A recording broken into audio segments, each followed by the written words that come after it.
She didn't cheer. She didn't clap. She didn't even lift her phone. While the rest of the crowd buzzed with anticipation, kids bouncing on their toes, veterans adjusting their ball caps, tourists scanning the sky for the first glimpse of jet trails. One woman stood absolutely still, arms crossed, eyes narrowed, watching the heavens like she was waiting for a ghost. She stood near the western fence at Edwards Air Force Base, separate from the rows of lawn chairs, the barbecue smoke, and the children waving little flags.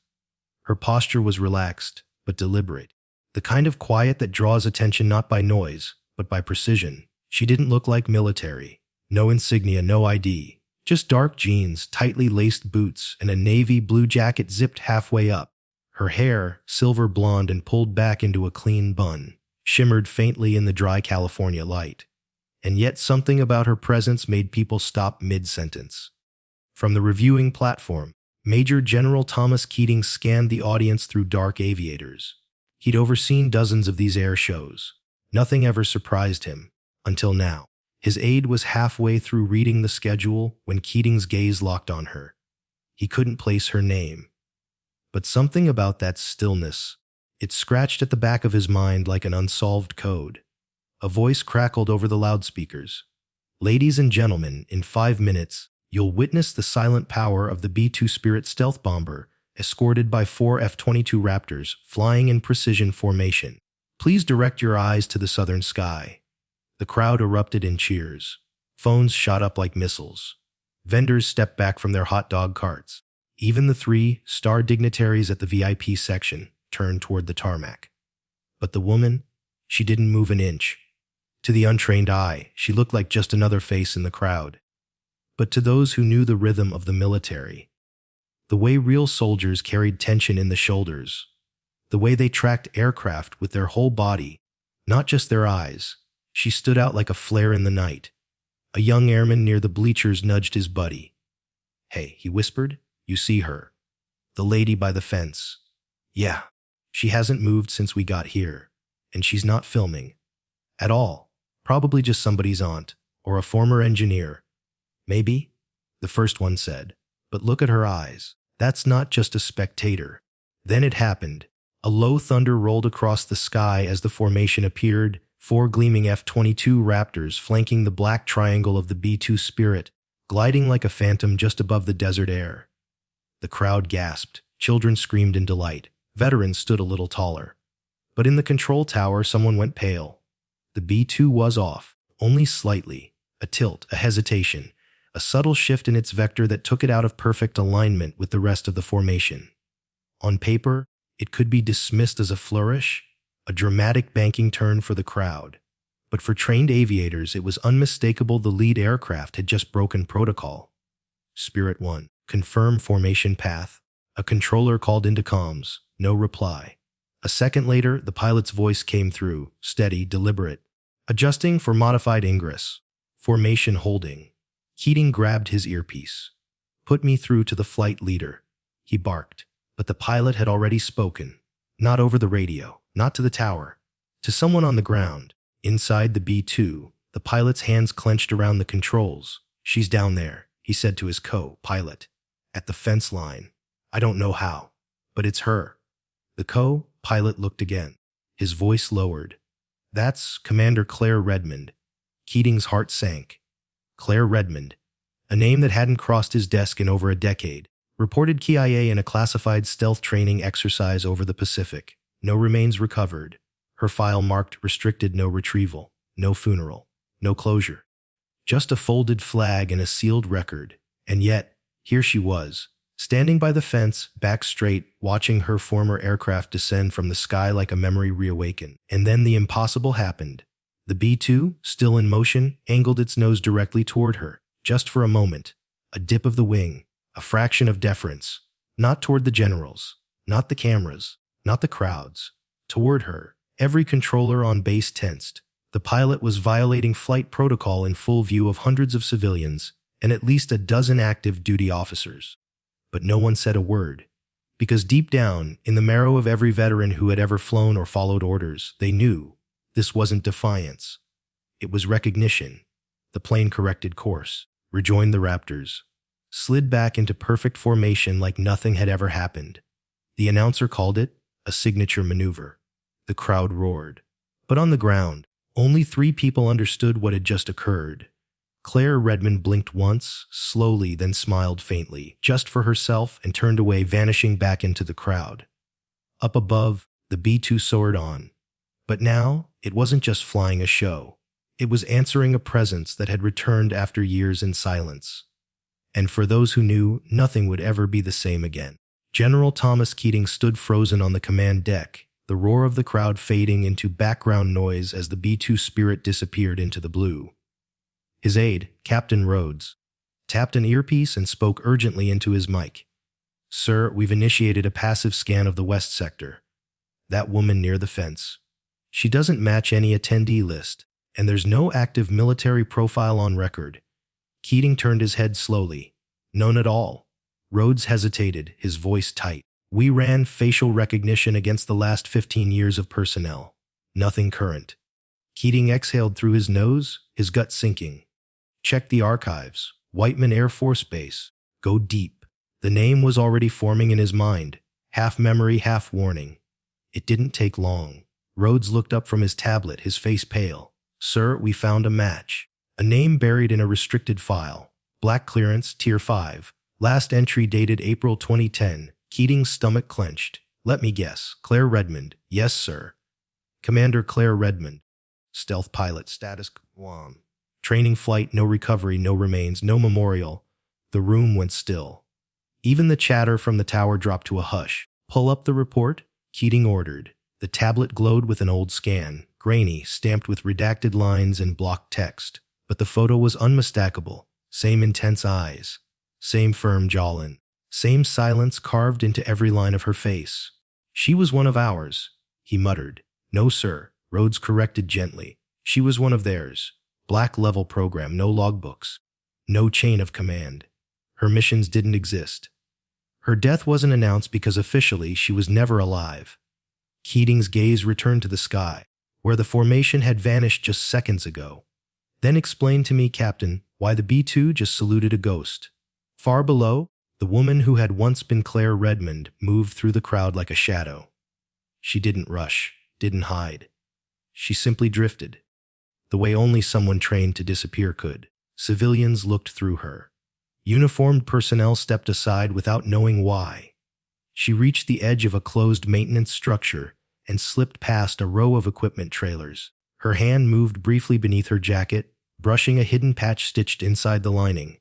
A small black wing embroidered in thread too old for anyone new to recognize. A legacy, not a symbol. A few minutes later, inside a long-forgotten hangar labeled 22B, she paused. The scent hit her first hydraulic oil-scorched steel desert dust. Her boots echoed down the concrete floor as she moved toward a side corridor. The lighting was dim, but her memory was vivid. This was where she had trained. Launched, vanished. Where the official record said she died. She stopped in front of a faded plaque above a heavy steel door. The words had worn away, but she didn't need to read them. Her hand found the hidden latch behind the panel, and the door clicked open. A short stairwell led to a lower level, sealed dark and abandoned. Except it wasn't. She stepped into the space and approached a vault cabinet lined with leather-bound folders. Not digital, not traceable. These were records too dangerous to exist on any cloud. Her fingers moved to the last shelf, stopping at one labeled in typewriter ink Project Ghost Tide Commander C. Redmond. She opened it. Maps. Mission briefs. Heat signatures from North Korea. A photo of her kneeling beside an F-117, her face partly obscured. One report stood out, highlighted in red: Command Override authorized Redmond to B-2, unrecorded mission, April 9, 2010. Her hands didn't tremble. She'd flown that mission. It had succeeded. But the moment she landed, they told her she didn't exist. They deleted her clearance, reassigned her to support services, stripped her rank, and buried her name under silence. But they made one mistake: they left her alive. In the control tower above, chaos had given way to whispers. Keating paced as silent alerts pinged on every console. One came from NORAD, another from Langley. Higher-ups were noticing. They had seen the break in the B-2 formation. They had run the same facial match. Now they were asking questions with no clean answers. One message stood out. Subject re-identified Redmond. Claire status conflict, deceased active trace. Advise immediate containment. Keating shook his head. You don't contain someone like her, he muttered. You pray she's on your side. Meanwhile, deep under the base, Claire returned the file to its slot, but not before slipping a single photograph into her jacket. Not for nostalgia. For insurance. She crossed to an old terminal and pressed a palm against a biometric reader, hidden beneath a panel. The screen flickered. The room hummed to life. A blinking prompt appeared. Reactivity ES to know, she tapped ES. The system groaned awake. Lines of forgotten code lit the screen. Old protocols, buried below layers of upgrades, began pulsing again. Back on the runway, the B-2, still circling overhead, received an encrypted handshake, a relay trigger. Legacy command authorization. Inside the cockpit, the co-pilot stared. Sir, the system just accepted her code. Call sign Redmond. It's opening the override channel. That's impossible. Then explain why it's happening. And in that moment, something changed. This was no longer about the flyover, or the crowd, or protocol. Claire Redmond had returned. Not for revenge. Not even for recognition. She came back to remind them that what they buried was still alive, and now so was the truth. Claire Redmond moved through the base like she'd never left it. There was no hesitation in her steps, no second guessing at corridors, access gates, or security blind spots. Her boots didn't echo, because she'd learned years ago how to walk like a shadow. She didn't need clearance. She was clearance. By the time two plainclothes security officers noticed the side door ajar at Hangar 22B, she was already a level below them, moving through the bones of a forgotten facility most of the base had never known existed. They thought this place had been sealed after budget cuts, after newer systems came in, after newer names replaced hers. They were wrong. Claire reached a rust-stained maintenance corridor that smelled of oil, static, and time. A row of flickering fluorescent lights buzzed above, casting dim light over the concrete floor. She stopped in front of a long, abandoned steel elevator tucked behind a false wall. The casing bore no label, no keypad, no fingerprint scanner, unless you knew where to press. She did. Her fingers traced a subtle seam in the panel. She pressed inward. A soft mechanical click sounded. Then a second panel slid open, revealing a worn biometric pad and a dust-covered override lever. Claire didn't flinch. She gripped the lever, pulled hard, then laid both palms against the reader. A red light blinked once, then turned green. The elevator door creaked open. It descended slowly, groaning like an old submarine hatch. The hum of ancient gears and thick cable echoed around her as she dropped 50 feet into the underbelly of the base. Beneath the radar, beneath the paper trails, beneath the control of those who thought she had vanished for good, the doors slid open. She stepped into Vault Level C, a room few living people had ever seen. There were no computers.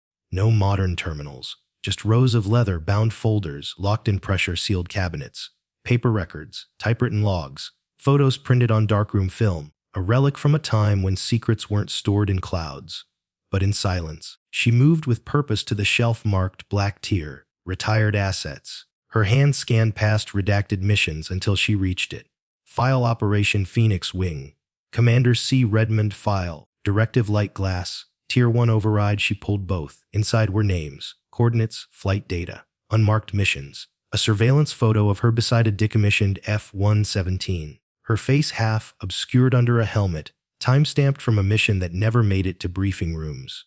One line, typed in old courier font, burned off the page. Command override authorized. No recovery protocol.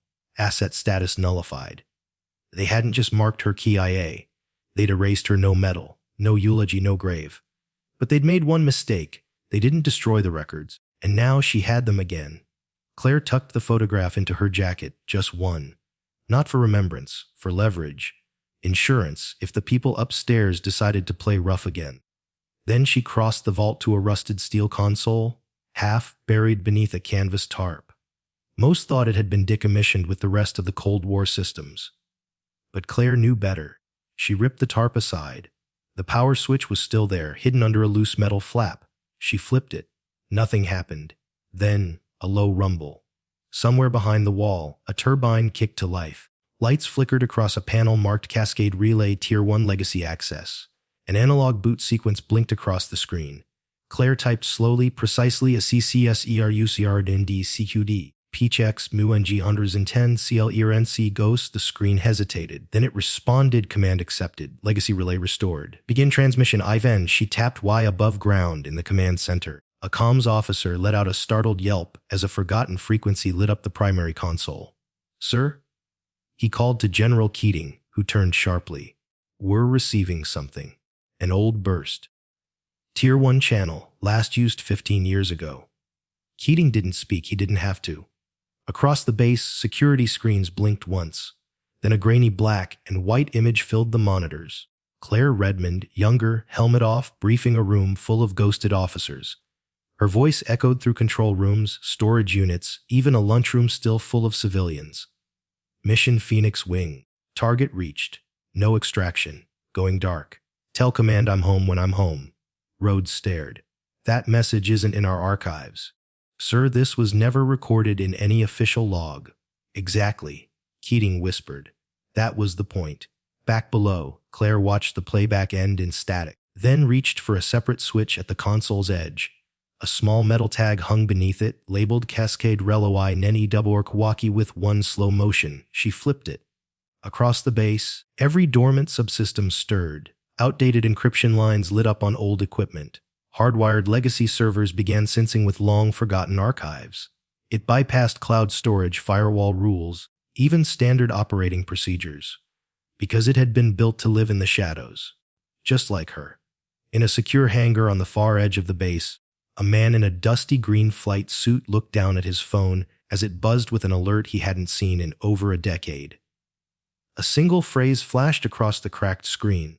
Espitar Ross. A CTIV. His hands trembled. He'd buried her memory once. Now she'd resin again. Above, the B-2 Spirit banked in the sky ever so slightly, and somewhere in its dark, quiet cockpit, a system blinked alive for the first time in 15 years, waiting for her command. Claire Redmond hadn't come to reclaim glory. She'd come to wake the system. And the system remembered her. Above the desert floor, the sky shifted. High overhead, the B-2 Spirit, silent and poised in its signature formation, suddenly banked. Not sharply, not recklessly, but deliberately. Enough for every seasoned controller in the tower to sit up straighter. Enough for the analysts monitoring its vector to go quiet. In the command center, General Thomas Keating's hand froze above the console. Spirit 1, he called through a secured channel. This is base command. Confirm holding pattern. You are not cleared to descend. The reply came after a heartbeat. Command, we've received a relay trigger. Legacy code accepted. Override channel open. Keating turned to his aide. What relay? Captain Rhodes looked pale. Sir, the bomber responded to her. A silent dread washed through the room. Inside the cockpit of the B-2, the pilot stared at his console, hands hovering over controls he wasn't touching anymore. The system had shifted. Guidance modules glowed green. Navigation prompts changed. A soft chime pulsed behind the screens. Old tech. Prue retrofit. The override wasn't coming from the ground tower. It was coming from somewhere deep in the bomber's bones. Legacy code. Encrypted. Authenticated. And unmistakably hers. She's reactivated the flight path. The co-pilot whispered. The one that hasn't been used since 2010. The pilot didn't speak. He didn't have to. The aircraft was already descending. On the ground, civilians didn't notice at first. The airshow crowd was still marveling at the maneuver the B-2 had performed earlier. What they believed was part of the demonstration. Phones were raised, kids waved flags. Retired veterans stood with pride. But as the B-2 dropped altitude, not circling, not climbing, just slowly, steadily approaching runway level, whispers spread. Wait, is it landing? That's not in the program, is it? Why are the Raptors breaking off? Then silence fell like a curtain. Every veteran in the audience knew exactly what was happening. The bomber's landing gear extended, slow, sure, undeniable. The runway hadn't been cleared. No escort vehicles had been deployed. No one had given the green light. But no one moved to stop it. Not a single controller reached for the abort switch. Because somewhere deep in their bones, they all knew this wasn't a hijacking. It was a homecoming. General Keating stood still as stone, watching from the tower. "This is a breach of protocol," he said, but the words came out hollow. "She's taking over the flight path." "That's a violation, sir," Rhodes replied carefully. "Who's going to stop her?" The bomber's massive shadow swept over the crowd, and then, against every flight directive in place, the B-2 touched down. It didn't thud. It didn't screech. It landed, with elegance, with purpose, the tires kissing the tarmac like a memory that refused to be forgotten. The crowd was utterly still. No one clapped. No one shouted. Because somehow everyone felt it. The past had returned. At the far edge of the viewing field, Claire Redmond stood in the same place she had been all morning. Half shadowed by the debriefing tower, arms still folded, gaze fixed forward. The B-2 taxied toward her, not toward the hangars, not toward the VP stands, but directly toward her. The front hatch hissed open. No guards emerged, no announcements followed, just stillness. Then, through the thick crowd and across the security perimeter, a man broke through. Not fast, not panicked, deliberate. His uniform was pressed. His silver oak leaf insignia gleamed in the sunlight. His face was hard and unreadable. Colonel Gregory Nash, Air Combat Command, Clearance Level 5, a man known for giving few words and asking even fewer questions. The crowd instinctively parted around him as he approached Claire. He stopped just 2 steps away. His eyes scanned hers, then he looked at her sleeve. A faint edge of a tattoo was visible, old, sun-faded, nearly erased, but recognizable to anyone who had ever served in a black tier unit. A mark that officially didn't exist. "You're not supposed to be here," he said quietly. "Neither is that aircraft," Claire replied, just as calm. Nash was silent for a moment, then nodded slowly. "I read your file once. It was redacted into dust, but one line stuck with me." He lifted his hand, palm out, then slowly raised it in a crisp military salute. "If she returns," he quoted, "do not intervene, watch, and listen." Claire didn't return the salute, at least not yet. Instead, she stepped forward. She passed Nash. She passed the stunned faces of enlisted officers, the journalists still fumbling with their camera drones, and the retirees who hadn't dared speak her name in 15 years. She walked up the lowered ramp of the B-2, one foot after the other, like she belonged there. Because she did. Inside the cockpit, the pilot stood at attention. "Commander," he said, voice steady. She didn't answer. She just sat. Adjusted her harness, laid her hand across the flight control panel. The system came alive. No error codes, no clearance denial. The aircraft recognized her. It remembered her. And as the engines rumbled to life, so did something else. A legacy. Back in the control tower, Rhodes whispered, "She's not deviating from airspace restrictions." Keating clenched his jaw. "Then what is she doing?" Rhodes looked at the radar. "She's executing a flight plan we never erased. One that predates the current command structure, flagged under a tier black ghost clearance." Keating went still. "That's impossible." Rhodes looked up. "No, sir. It was just forgotten." The B-2's nose lifted. Engines surged. The wheels left the runway like a ghost rising from its own grave. It wasn't supposed to fly again. Not like this. Not under a name that had been wiped from every database. But Claire Redmond wasn't a name anymore. She was a signal. A reckoning, and she was airborne. Claire Redmond sat in the co-pilot seat of the B-2 Spirit like she had never left it. The harness clicked around her torso with a sound so familiar it made her breath catch. Her gloved hand slid across the throttle console, every motion calm, practiced, and intentional. No hesitation, no uncertainty. Across from her, the pilot watched in silence. She didn't ask for authorization. She didn't need to. As soon as her fingertips grazed the primary control panel, the entire system pulsed alive, soft green across the instruments, the quiet hum of core systems syncing with legacy protocols. No error, no rejection. The aircraft knew her. More than that, it remembered her. On the tarmac below, the crowd had no words. They had seen her board, they had seen the ramp close, and now they watched as the bomber rolled forward. Not under orders from the tower, but something deeper. Something older. The B-2 glided onto the runway with a smoothness that betrayed its massive size, moving with the elegance of a creature returning to its native element. In the tower, General Keating's voice cracked through the comms. "Spirit 1, return to holding pattern. You are not cleared for re-engagement." Silence. Then the pilot's voice came through, not cold, not insubordinate, Just steady. Sir, she's flying. Keating gripped the rail. She doesn't have clearance. The response was almost a whisper. The aircraft says otherwise.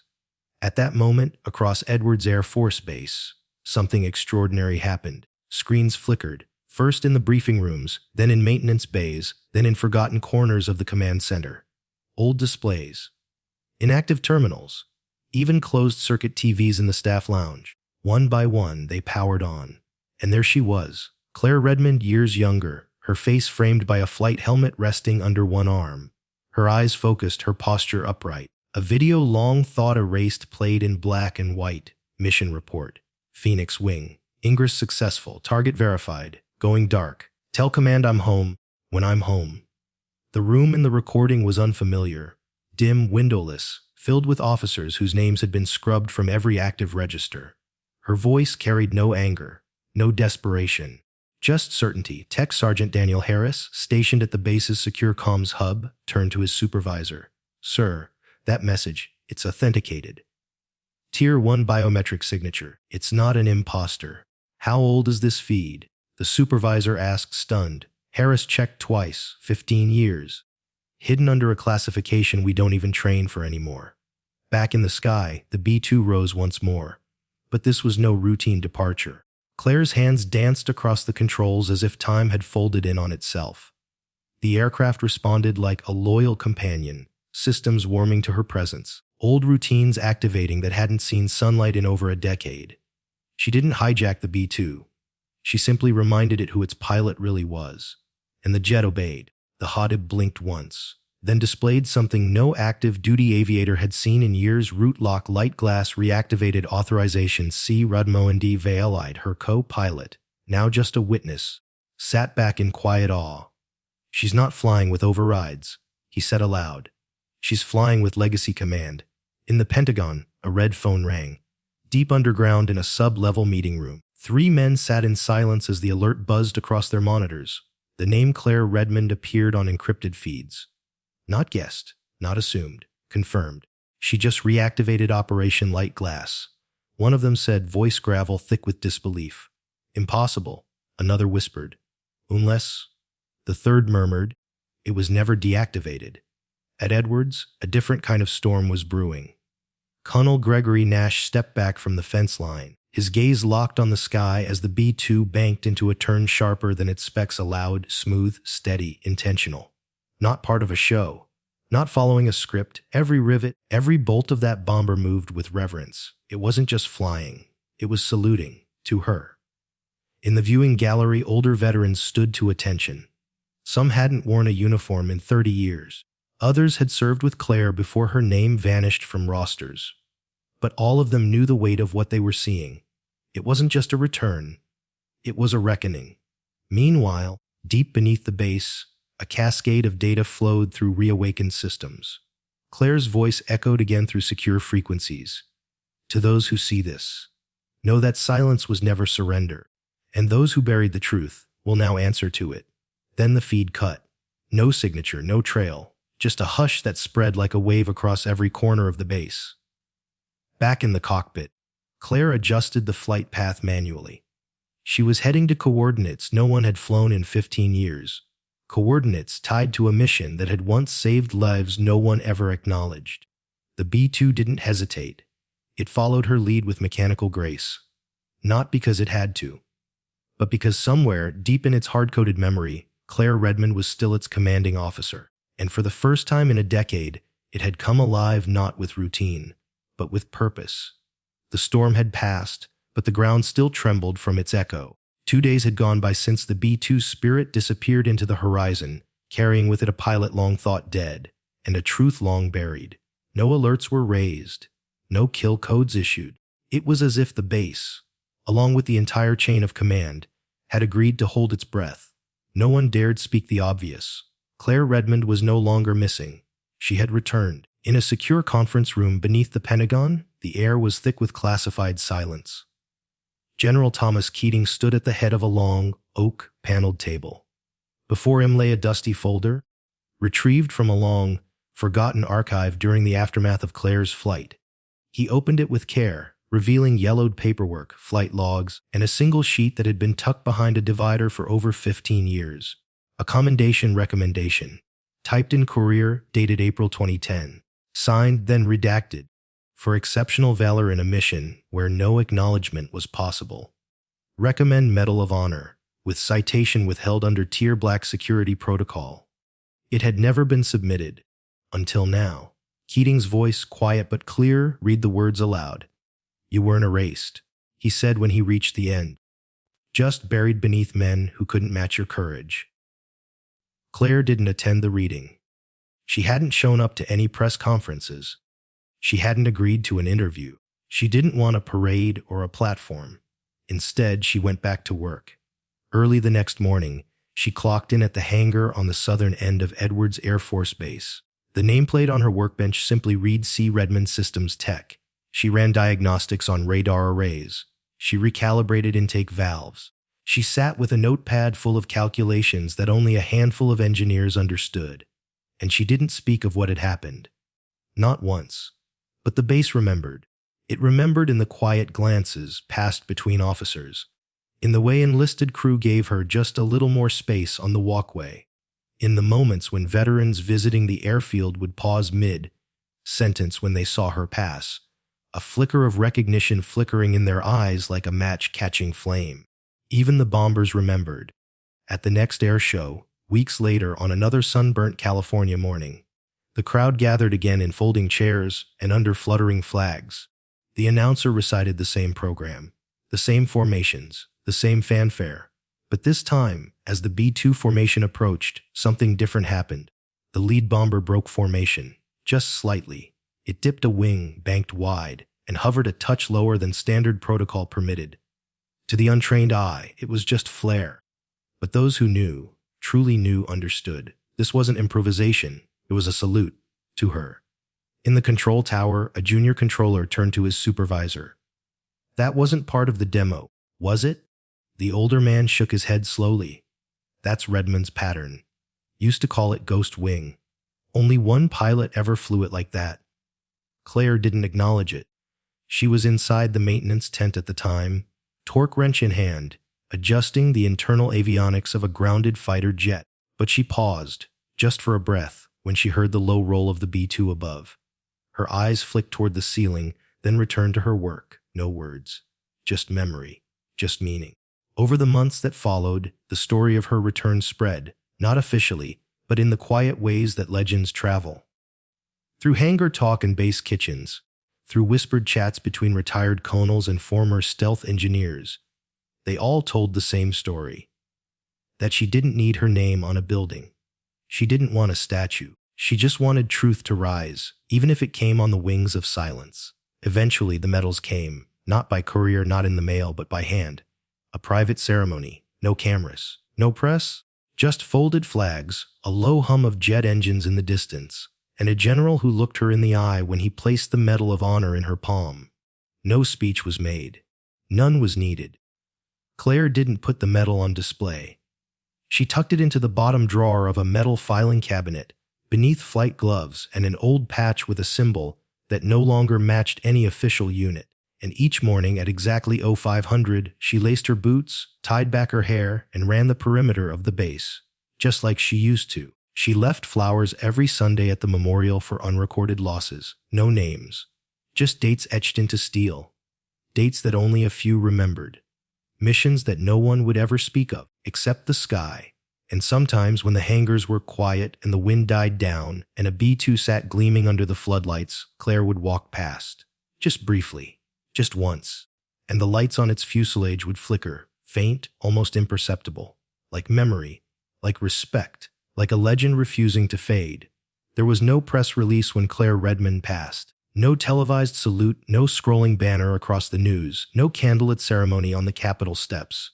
Just a quiet notation in a non-public log at Edwards Air Force Base.